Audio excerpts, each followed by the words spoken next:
नमस्कार दोस्तों, मैं अंकित आप सभी का स्वागत करता हूं एजी एकेडमी रामपुरा के इस यूट्यूब चैनल पर। दोस्तों, आज हम इस वीडियो में करंट अफेयर के बहुत ही महत्वपूर्ण क्वेश्चन कर रहे हैं और 4 अप्रैल की आज करंट अफेयर स्टार्ट करते हैं।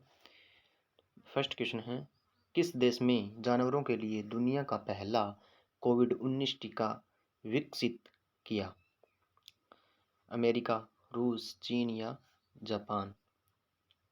कौन से देश ने जानवरों के लिए भी पहला कोविड-19 टीका विकसित किया है?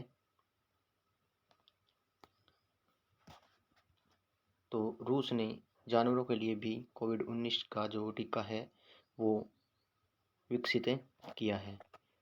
आइए रूस के बारे में और कुछ बातें पढ़ते हैं। रूस देश ने जानवरों के लिए दुनिया का पहला कोविड-19 टीका विकसित किया। रूस द्वारा जानवरों के लिए बनाई गई कोविड-19 का नाम कर्निवेक्स को रखा गया है।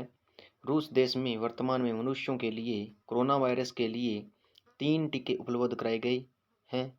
वहीं मॉस्को ने 2 अन्य वैक्सीन एपिवेक कोरोना और केविवेक को भी आपातकालीन स्वीकृति दी है। रूस की राजधानी का क्या नाम है? तो मॉस्को। और रूस के वर्तमान प्रेसिडेंट कौन हैं? Vladimir Putin. और रूस की मुद्रा का क्या नाम है? तो रूबल। ये थी रूस के बारे में जानकारी। नेक्स्ट क्वेश्चन देखते हैं। आरबीआई ने 1 अप्रैल को अपना कौन सा स्थापना दिवस मनाया? 81वां, 84वां, 77वां या 86वां? आरबीआई ने तो 1 अप्रैल को 86वां अपना स्थापना दिवस मनाया। 86वां स्थापना दिवस मनाया। आंसर डी इसका राइट आंसर होगा। और आरबीआई के बारे में पढ़ते हैं। 1 अप्रैल 2021 को आरबीआई ने अपना 86वां स्थापना दिवस मनाया। आरबीआई का गठन अप्रैल 1935 में किया गया। केंद्रीय बैंक आरबीआई की स्थापना reserve bank of India act 1934 के प्रावधानों के अनुरूप की गई थी। शुरुआत में रिजर्व बैंक का सेंट्रल ऑफिस कोलकाता में स्थापित किया गया था। आरबीआई के वर्तमान गवर्नर कौन हैं? तो शक्तिकांता दास है। आरबीआई का मुख्यालय कहाँ स्थित है? तो मुंबई में स्थित है। और आरबीआई की स्थापना कब की गई? तो वर्ष 1935 में की गई। और किस माह में की गई? तो अप्रैल माह में की गई। उम्मीद करता हूँ ये दोनों क्वेश्चन आपको समझ में आए होंगे। नेक्स्ट क्वेश्चन देखते हैं। किसे क्षमता निर्माण आयोग सीबीसी क्षमता निर्माण आयोग के अध्यक्ष के रूप में किसे नियुक्त किया गया है? आदिल जैनुल भाई, चंदन नागपाल, नीरज जल्होत्रा या इनमें से कोई नहीं?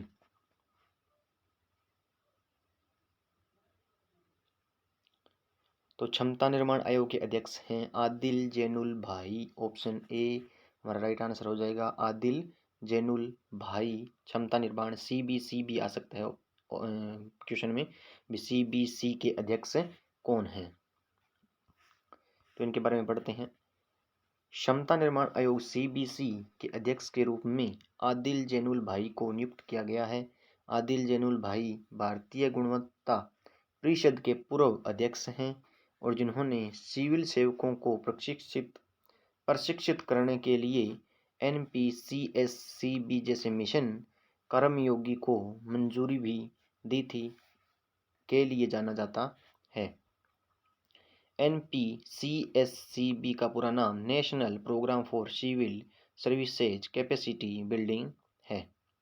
यानी इसकी फुल फॉर्म भी पूछी जा सकती है। एनपीसीएससीबी का पूरा नाम बताओ तो national programme for civil services capacity building है। नेक्स्ट क्वेश्चन देखते हैं। साउथ एशियन वुश चैंपियनशिप के में अन्या मिथुन ने 70 किलोग्राम भार वर्ग के कौन सा पदक जीता? कांस्य पदक, रजत पदक, स्वर्ण पदक या इनमें से कोई नहीं?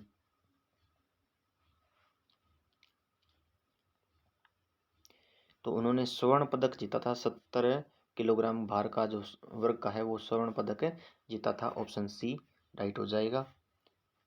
पढ़ते हैं इनके बारे में। और साउथ एशियन वुश चैंपियनशिप में अनिया मिथुन ने 70 किलोग्राम भार वर्ग में स्वर्ण पदक जीता। अनिया मिथुन कराटे में ब्लैक बेल्ट और किक बॉक्सिंग में भी राष्ट्रीय चैंपियन रह चुके हैं। वह अर्जुन पुरस्कार विजेता कुलदीप हाडू के प्रशिक्षण में अपने प्रैक्टिस करते हैं। साउथ एशियन वुश चैंपियनशिप 31 मार्च को नेपाल में संपन्न हुई है, जिसमें मिथुन वुश चैंपियनशिप में पहुंचने वाली दक्षिण भारत के पहली वुशु खिलाड़ी बने हैं। क्वेश्चन 5, किस संगठन ने भारतीय सेना के लिए लाइटवेट बुलेट प्रूफ जैकेट विकसित की है? ये इंपॉर्टेंट क्वेश्चन है। बैल, डीआरडीओ या इसरो या इनमें से कोई नहीं। किस संगठन ने भारतीय सेना के लिए light weight bullet proof jacket विकसित की है? तो वह डीआरडीओ ने विकसित की है। ऑप्शन बी हमारा राइट आंसर है, हो जाएगा। डीआरडीओ ने यह जैकेट विकसित की है हमारी सेना के लिए।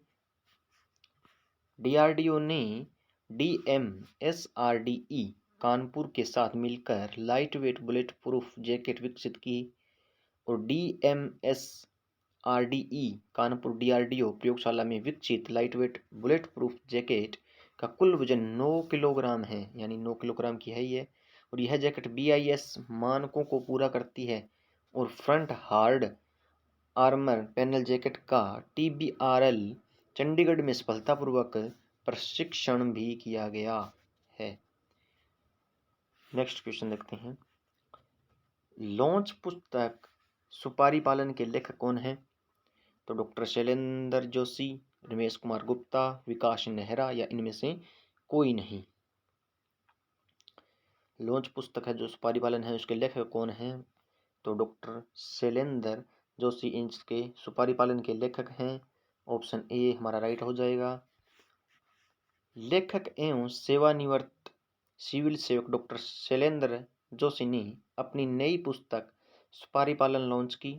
इस पुस्तक का विमोचन उपराष्ट्रपति वेंकैया नायडू ने किया है और यह पुस्तक तेलंगाना के पूर्व मुख्य सचिव श्री एस.के. जोशी द्वारा लिखित पुस्तक equity calling towards people centric governance का तेलुगु अनुवाद है। सुपारी पालन पुस्तक का अनुवाद अनवर ब्रह्मయ్య द्वारा किया गया है और इसका प्रकाशन श्री मारुति ने किया है। क्वेश्चन 7, सार्वजनिक उद्यम चयन पीईएसबी बोर्ड के अध्यक्ष के रूप में किसे नियुक्त किया गया है? नैना सहगल, महेश्वरी दास, पल्लवी नाथन या मल्लिका श्रीनिवासन।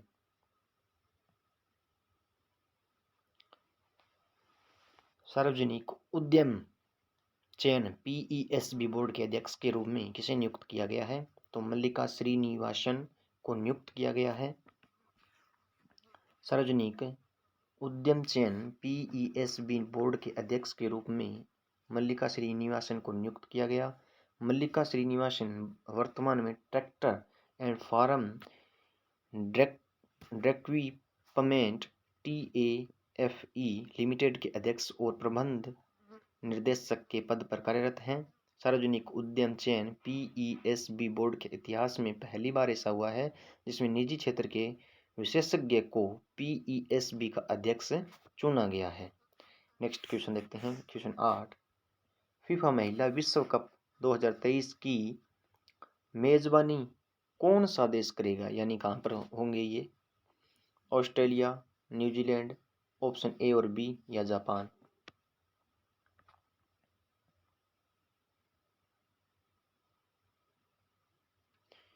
तो ऑप्शन ए और बी यानी ऑस्ट्रेलिया, न्यूजीलैंड कहीं पर भी कर सकते हैं, ये दोनों देश कर सकते हैं।